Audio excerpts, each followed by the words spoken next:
Hello my friends, this is a look in the dark, chapter 9, the code, part 4. In part 3, Sir Ricky Claymore had asked Danny this question. So do you think, Daniel, that now is the time to hand this lot over to the men in blue, meaning the police? No. Do you? In response, Ricky Claymore shook his bearded head.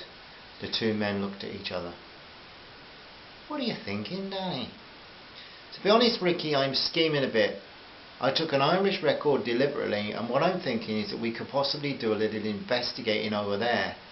Continue to work at some of these. Danny tapped a pile of the criminal's records. We could take a stack with us, and of course we could visit Carol's family at the same time.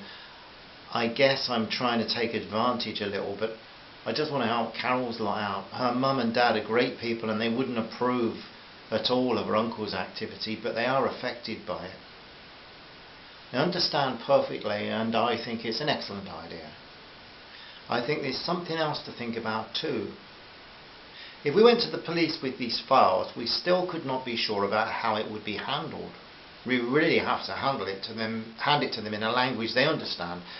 I will of course take some with me to work at, but I do have other commitments. You're expected to have your articles on an editor's desk in good time, so you have some time limits on your time as well. We could do with someone else to work as a decoder full time. Carol was sitting in the garden struggling with it all. Earlier she'd been totally focused, single-minded. The code had to be unravelled no matter what else happened in the world. Stanhurst had to be stopped. When she'd found out how it worked and the puzzle was open to them, her spirits had soared and her emotions had run riot. Then suddenly she started thinking about her family. And her feelings had sunk like a pebble thrown off the cliffs in County Antrim. She realised that getting into a sulky mood would help nobody, so she studied the flowers for a few minutes and then returned to the room where the men were. She sat down and listened to the conversation.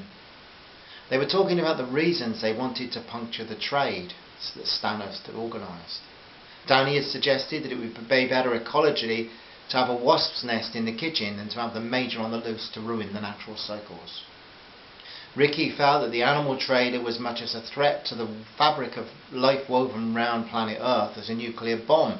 It was just that one produced a sudden dramatic damage in one location, and then its effects gradually spread elsewhere. The other was much less dramatic, but was potentially in the long term responsible for the removal of vital elements from the life support system built into the planet. Carol's thoughts returned again to Northern Ireland. But this time she was thinking about the relatively minor crimes that people were being beaten up for or kneecapped. Gentle, anti-violent girl though she was, the feelings in her made her feel she'd like to blow Stanhurst's knees apart. Though deep down she was sure she would not be capable of doing this to him. She certainly felt he deserved it. Sir Richard Claymore broke into her thoughts.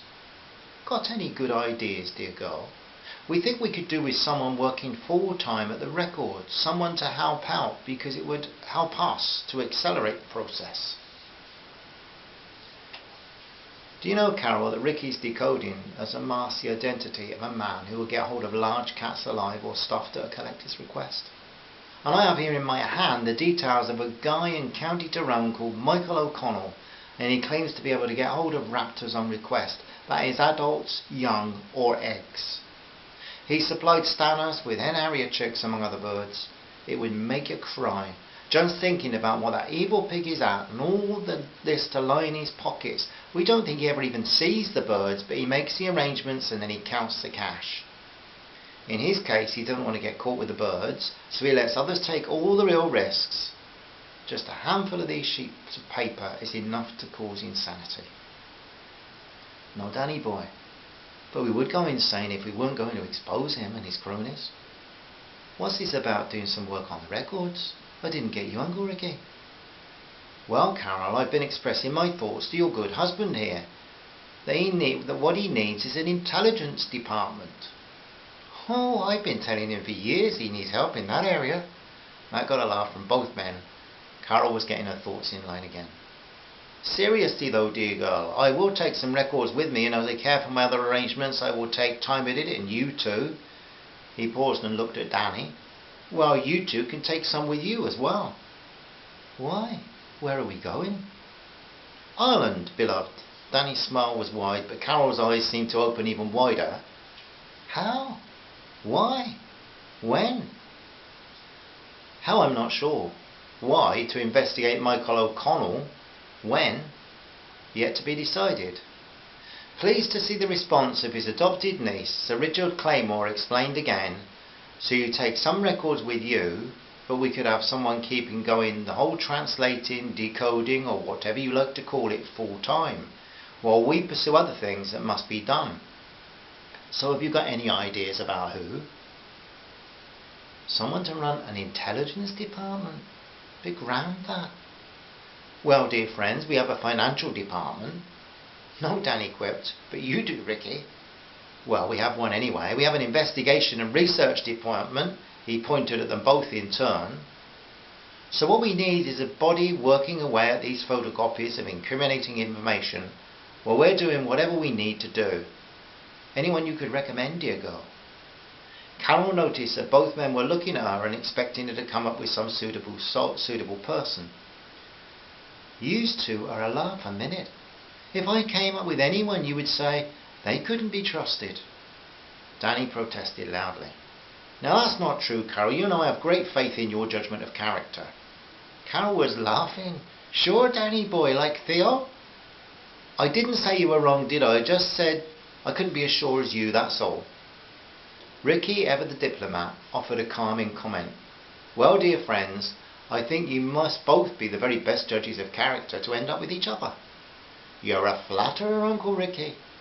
Well, I can't think of anyone, and you can hardly go down to the job centre and tell them we just broke into a criminal's office, stole all his records in code, and we want to employ an office girl to do some office work copying and translating stolen information. So what would they do? Well, this will work out, but you have to wait to see how. Continuing episode soon, my friends. Love and peace. Hope you're all well. Bye-bye.